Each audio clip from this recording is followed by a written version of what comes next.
Okay, we're live. Hi, this is William Ramsey. Welcome to William Ramsey Investigates. On tonight's show, we have a very special guest. His name is Michael L. Brown, or Dr. Michael L. Brown, and he's just published a book, which I finished this morning. The title of the book is Has God Failed You? Finding Faith When You're Not Even Sure God is Real, published May 11th, 2021. And Mr. Brown is a Jewish believer in Jesus who came to faith in 1971 as a heavy drug user and a hippie rock drummer. And he holds a PhD in Near Eastern languages and literatures from New York University. He's written more than 30 books, including Wake-Up Calls to the Church of America, scholarly monographs and commentaries on biblical subjects, a series of volumes on answering Jewish objections to Jesus, and much discussed books on today's hottest cultural issues. He has spoken throughout America and in more than 30 countries, and he hosts the nationally syndicated daily talk radio show, The Line of Fire. He's the founder and president of Fire School Ministry in Concord, North Carolina, and serves as a visiting or adjunct professor at a number of seminaries. So some of the titles of the books, the first book that I could find was titled Our Hands Are Stained with Blood, The Tragic Story of the Church and the Jewish People, published July 10th, 1992. And some of his other ones, which I briefly mentioned in his intro paragraph, were Answering Jewish Objections to Jesus, Volume 1, General and Historical Objections from 2000, The Real Kosher Jesus, Revealing the Mysteries of the Hidden Messiah, 2012. Another is Can You Be Gay and Christian? Responding with Love and Truth to Questions About Homosexuality, from 2014. The Fire That Never Sleeps, Keys to Sustaining Personal Revival, 2015. Job, The Faith to Challenge God, from 2019. And then Resurrection, Investigating a Rabbi from Brooklyn, a Preacher from Galilee, and an Event That Changed the World, from 2020. So those are just a few of his titles. He's written many other books, but I don't have the time to enumerate those here, but we're going to talk again about this book, Has God Failed You? So, Dr. Michael L. Brown, are you there? Hey, great to be with you. Thanks for having me. Awesome. Well, thanks for agreeing to the interview. For people who may not have heard your background, can you maybe add some other information that maybe I didn't cover in the intro, and detail what led you to write this book, Has God Failed You? Yeah, absolutely. So, as you mentioned, I came to faith in 71, heavy drug user, hippie rock drummer.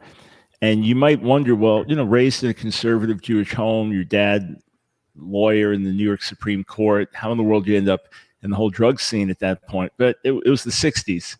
I saw my first rock concert at the age of 13, 1968, saw Jimi Hendrix in concert. And because my Jewish roots weren't that deep, it was my bar mitzvah earlier in the year was more of a social event for me than a spiritual event.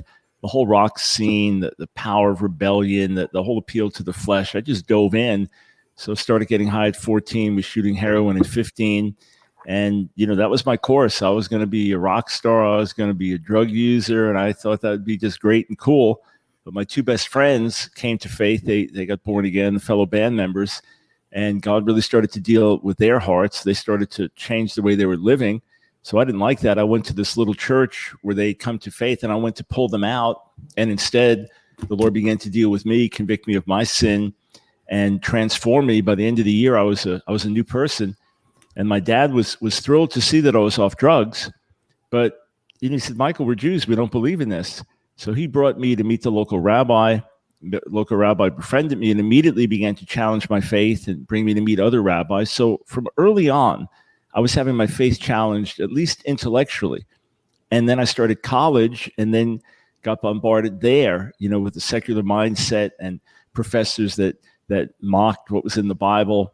And all the way along to getting my PhD, I studied with people who didn't believe what I believed. Now, many were friendly and gracious scholars, but I was constantly challenged. From that, the rabbinic community, that everything I believed was going to be intellectually challenged. And along the way, as a Jewish believer in Jesus, getting confronted with objections, attacks on the faith, I didn't have answers for them.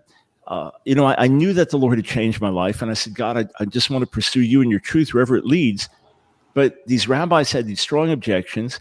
I couldn't find anyone with answers, and it was a very difficult thing. It was a painful thing to deal with. The more I studied, the more I learned, the clearer it became that we were on the side of truth.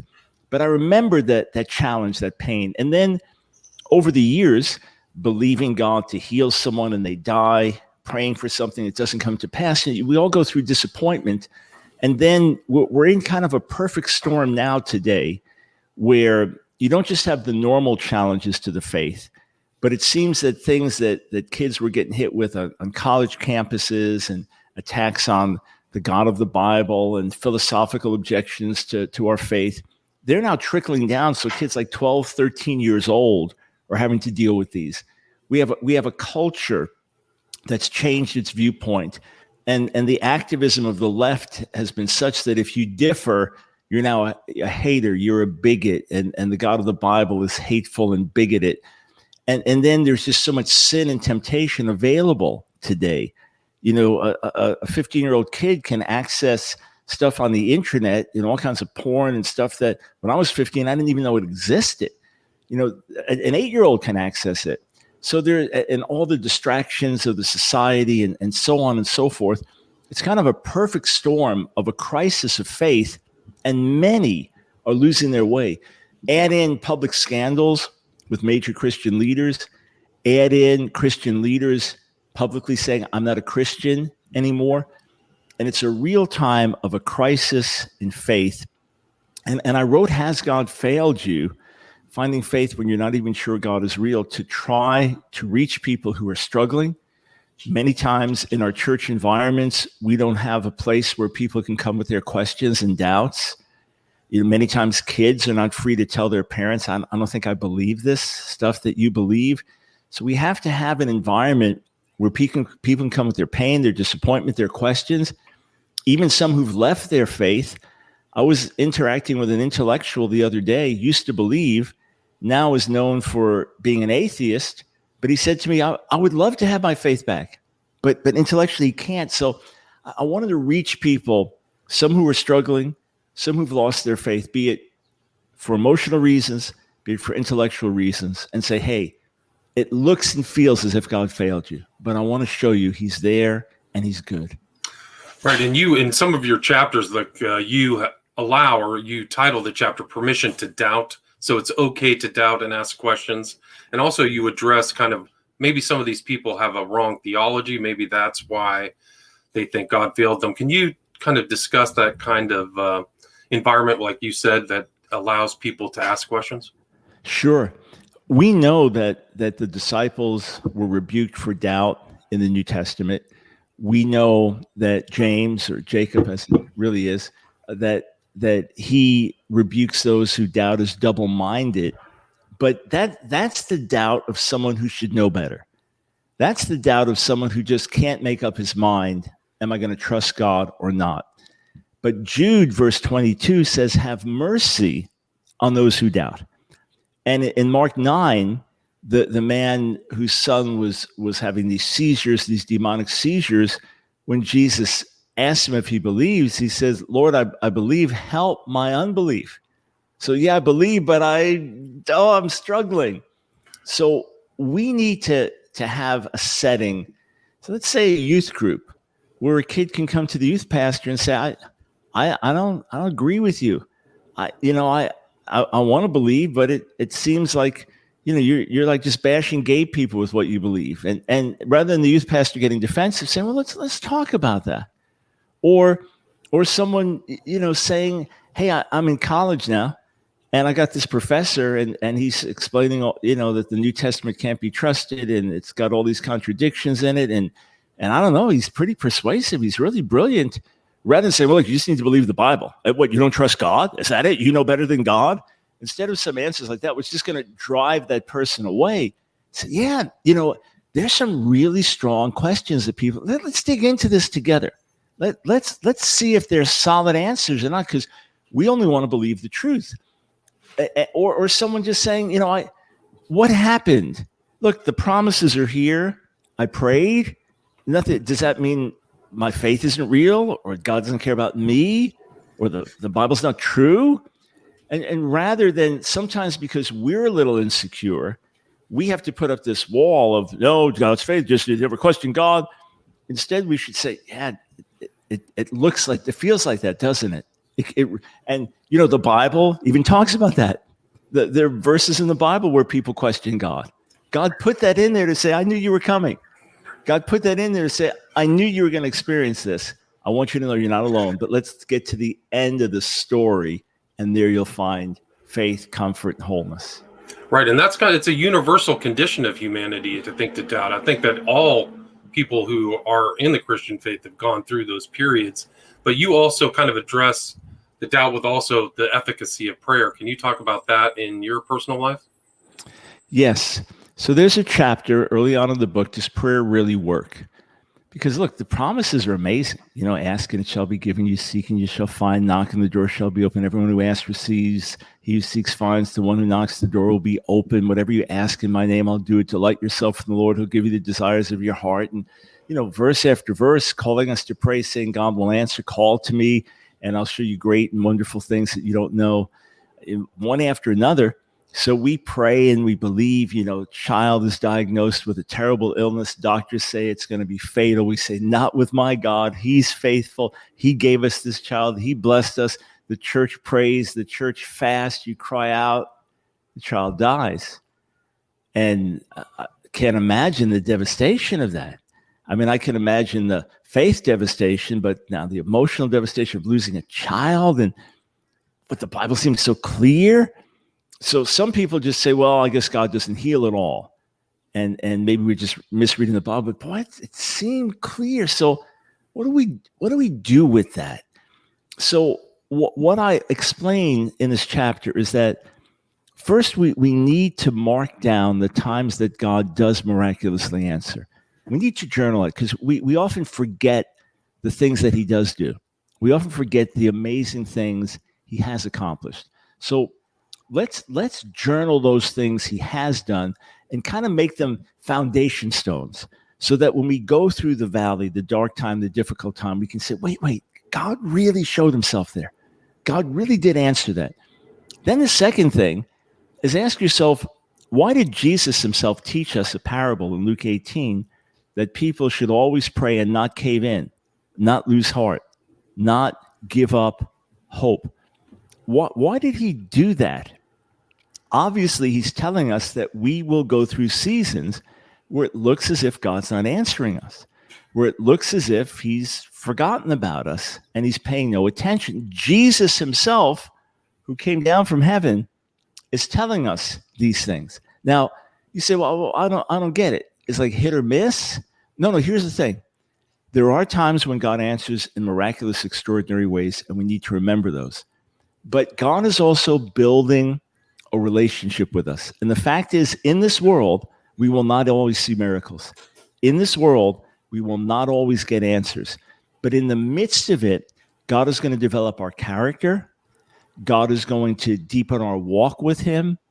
God is going to give us more compassion, help us persevere. In other words, prayer is about also building a relationship with God. We just think of it as this thing where you push a button and get answers, and that's it. No, it's deeper than that. And if we can understand God's purposes in prayer, now we can deepen our relationship with him. Even when we don't see an answer, we can commune with him. We can talk to him about it. Like, I don't understand. It seems that this most important thing I don't get an answer to, and these other things don't seem important. I do get answers to. You pour out your heart. You commune with him. You develop relationship. And over time, you discover how amazing he is and how good he is and how faithful he is. And even if we don't get answers to all of our questions, we still will know God and we will see his hand in definite ways. Right, but it's not always through some miraculous intervention either. Sometimes it's a simple thing. Sometimes it's a still small voice, gives you advice. It could be anything, really, the response, not always. But you've had miraculous kind of responses to prayer in your life too, though. And you tell stories about that in your book as well as other people who have had miracles happen. So they do happen in response to prayer, right? Yeah, in other words, I could simply say, hey, God doesn't heal. That's past. That doesn't happen anymore. God doesn't work miracles like this. That was just in Bible days.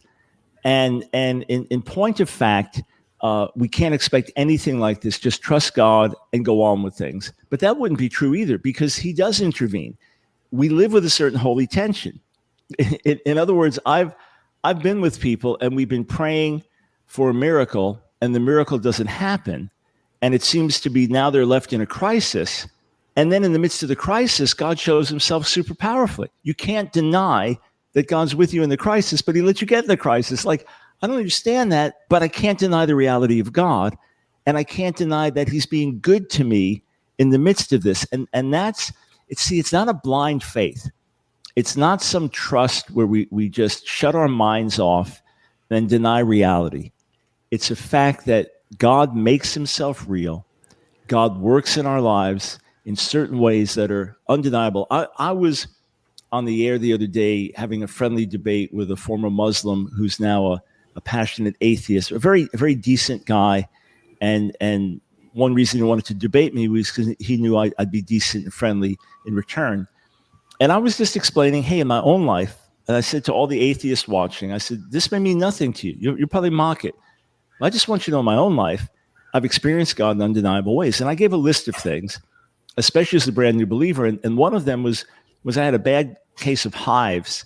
So it's just this terribly painful itch, and you get these red like blisters all over your body. And so it was right before I came to faith. I'd gone to a doctor. My parents brought me to a doctor and so on. And he gave me this medicine to take. And it took 24 hours before it took effect.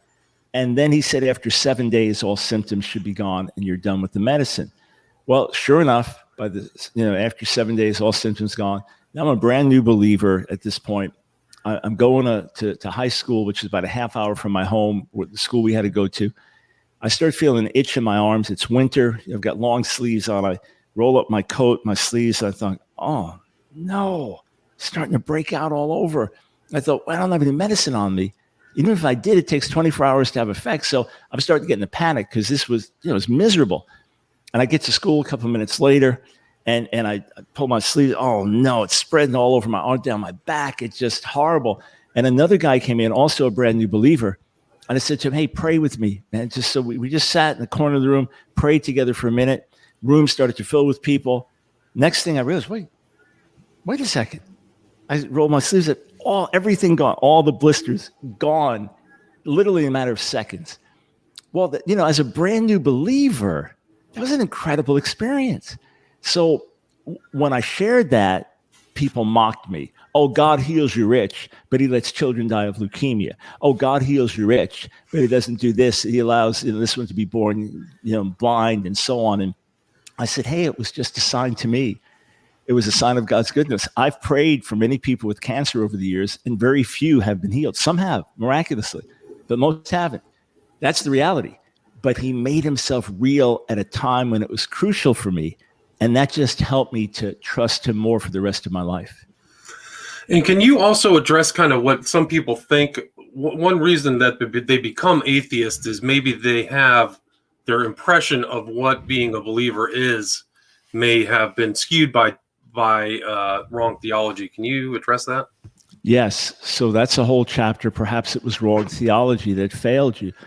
There is a certain stream of Christianity, especially known as Word of Faith, where, it's caricatured as name it and claim it.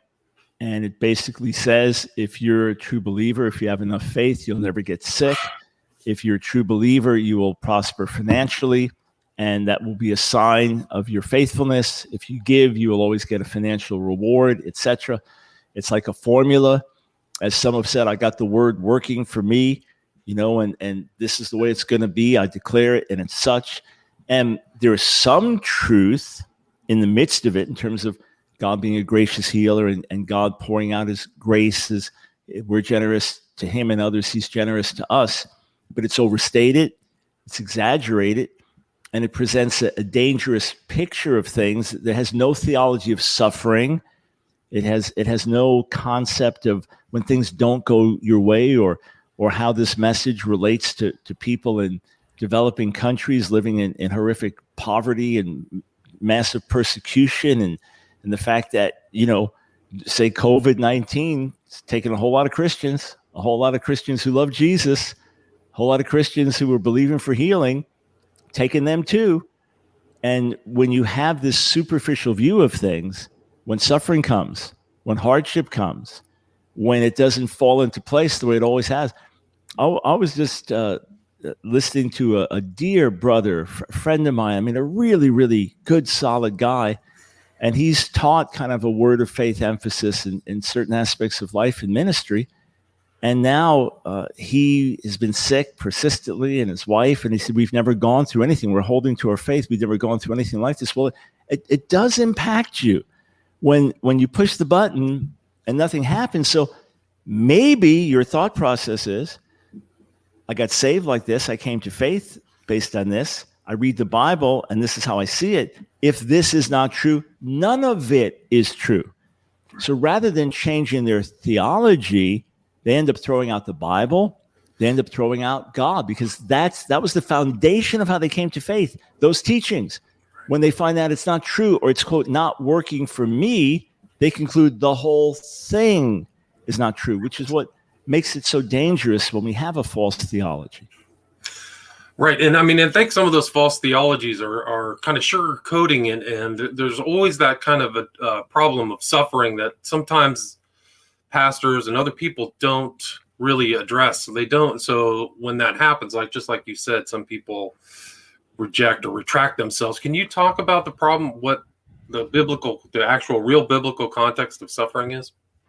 Yes. Well, there are two major sides to suffering. There's suffering in the world because of sin. I don't mean your sin, my sin, but because of sin entering the world through Adam and Eve, and then us being a fallen race. So there's going to be death. There's going to be sickness. There's going to be pain. And then human beings are going to do terrible things to other human beings. So every day there's massive suffering all over the planet. There are children dying of starvation. There are famines. There are earthquakes. There are atrocities taking place. There's terrible human suffering, and that's in the world because of sin. And the only way that will ultimately stop is when Jesus returns. And that's one reason we long for his return, and we do what we can to ease human suffering by helping those in need until that time. But then there's the suffering that comes for righteousness. There's the suffering that comes because of our faith. There's the suffering of rejection, of hatred.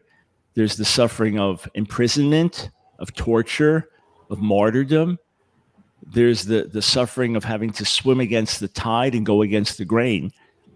And most of the time, when the New Testament talks about our calling to suffering or suffering for righteousness, that's what it's talking about. It's suffering persecution and opposition for the faith. Even as we're talking now, Christians in Nigeria are being kidnapped or being tortured or being killed simply because they're Christians. And even as we talk, kids in school, Christian kids in school, are being mocked and marginalized because of their faith. That's a suffering that we're called to and we're going to have in this world. The other suffering is a simply unavoidable thing because of the pain of a fallen world. And in the midst of it, God wants to give us hope, and God wants to give us comfort, and God wants to help use us to help those who are hurting. But for many, suffering itself means there can be no God. And that's why I deal with the issue of the problem of suffering and the problem of evil. Because people would say, if the God that we talk about is really good, if the God that we talk about is who we claim him to be, then there can't be evil, suffering, pain in the world, because it means he's either not all good or not all powerful or not all knowing. And their answer to that is he is all good, he is all powerful, he is all knowing. And he created a world giving us freedom, giving us autonomy, knowing what the consequences would be, but knowing that through it all, he would ultimately do something forever and ever and ever that would be worth it all. So we need to tackle this philosophically, and then we need to come with a solid biblical response. And I think it's important too, and it maybe go back to your theme of wrong theology, is that Christ, even in the New Testament, says you're going to be persecuted for my name's sake. So there's real things in there that may not be emphasized in certain environments, that the promises aren't all religious ecstasy, so there'll be problems. And maybe that's a reason why people think God may have failed them, is they aren't getting that aspect of the gospel or of Christ's teachings. Yeah, you're absolutely right. And look, in America, we can get away with that more than, say, you could right now in Nigeria, or more than you could in North Korea, right? Or more than you could in Afghanistan or other parts of the world. In other words, where the hardship for Christians is such, where the miraculous answer to prayer is that we didn't starve to death today, because God provided, a little extra rice for us. The miraculous answer is that they stopped torturing the person earlier, and those are the types of things. When I was in India a few years back, and I've been there 27 different trips over the years, got dear friends and coworkers there, and have literally washed the feet of martyrs, widows, people that we sent out to preach, wash the feet of the widow afterwards, after the husband was killed for preaching the gospel. And I was talking to a few hundred pastors, church planters, and I said to them, how many of you have been physically attacked or beaten for preaching the gospel? I don't mean verbally, but physically. And I would say about 3/4 of them raised their hands. But that's not what was significant. They raised their hands as if I'd said, how many of you had breakfast today? It's like no big deal. Wait, you're not like making a big deal about this? Yes, that's what happens. And then people being sent out to go into dangerous areas, and you may be beaten, yes. You may die, yes. But we're followers of Jesus. Like, that's a different brand than what we have in America. Yeah. So things tend to be easier for us here. Obviously, every society has its own challenges, but things tend to be easier here. Preaching a prosperity message works a lot better here than in another part of the world where prosperity is the chicken didn't die, so we have another egg. Right. So we can be very superficial, and yes, there are good qualities in American Christianity. We can be very generous people and gracious people in other ways, but yeah, it's often been said that American Christianity is 3,000 miles wide and 1 foot deep.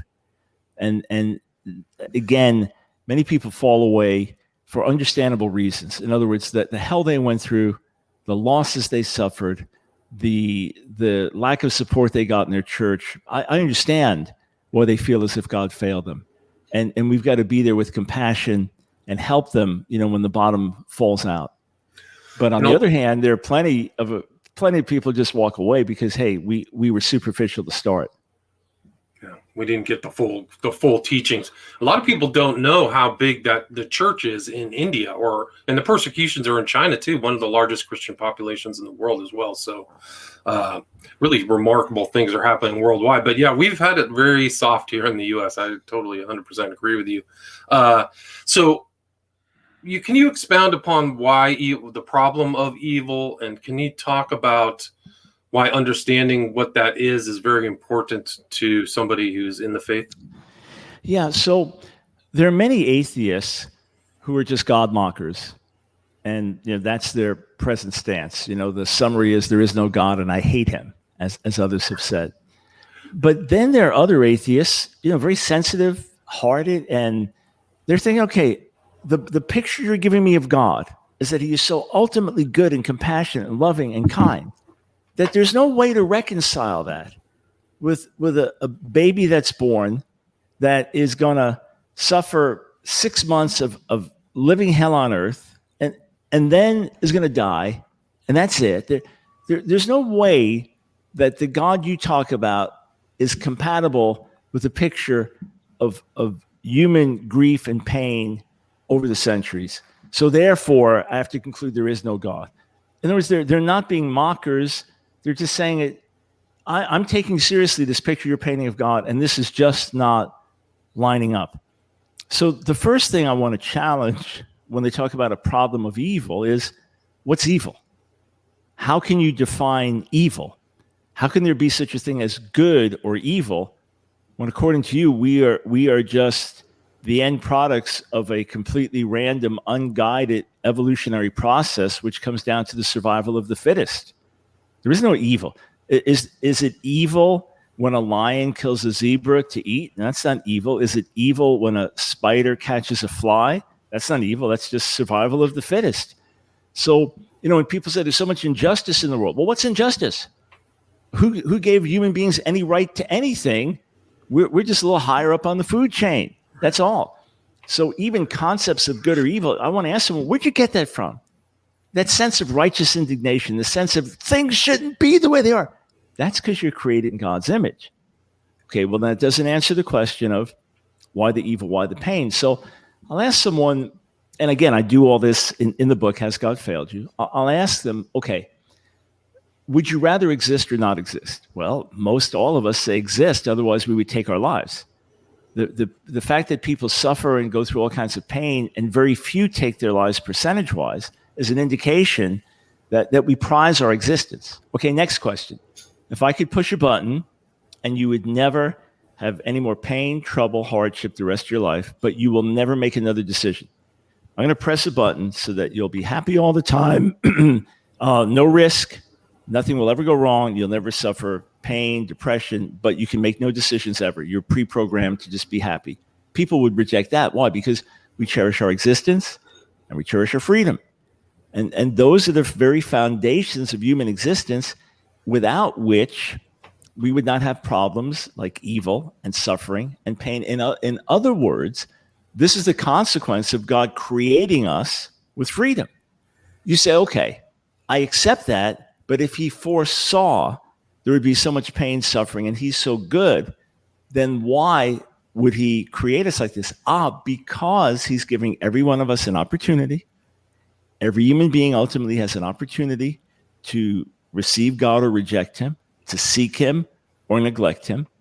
Every single human being. And what God is going to bring out of this is something so far beyond anything we could dream of, that the sufferings, pain, hardship will be completely forgotten. And as a sign to us in the midst of it, God comes into our world through Jesus. God comes directly into our world and dies on our behalf through his son to enter into our suffering and say, hey, I'm going to provide the ultimate antidote, which is my son dying on the cross so you can be forgiven, you can be free. In other words, it's not a God who's distant, but a God who suffers right with us to bring us through. When you understand that, you get an even greater revelation of the love of God, the goodness of God, the kindness of God, and in the midst of the pain, you get great hope. Right, and you include in your book all these tracks from Paul, the suffering and the pain that they're going through. I mean, he went through people trying to kill him, beat him in jail, all these things, and he says this is just a short amount of time compared to the future. So, at least from a Christian perspective, I think that's an important way to look at kind of the sufferings that all of us go through. Yes, absolutely. And I mean, I also think the interesting element of evil, you're right, though. It's interesting that how the Darwinian view is, but I think it goes back all the way to pre-Eden or knowledge of the fruit of the knowledge of good and evil.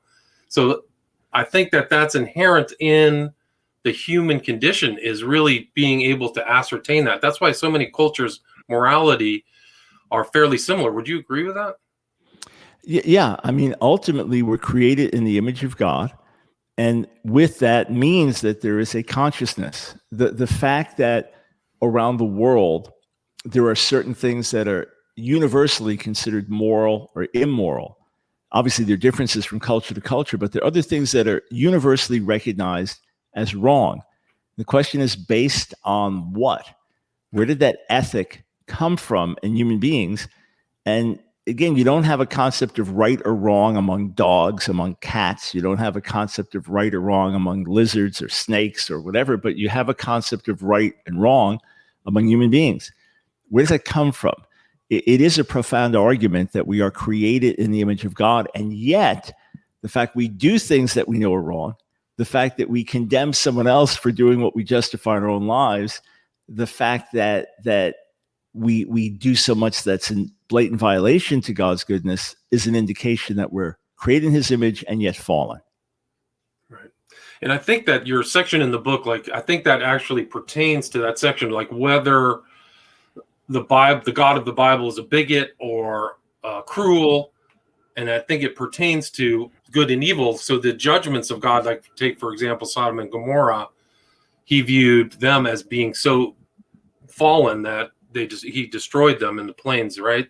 So I think that people are looking at that as a very cruel, arbitrary God when he's making decisions based, or even Noah's flood, for example, making decisions based upon people's choice to do good or evil. Would you agree with that?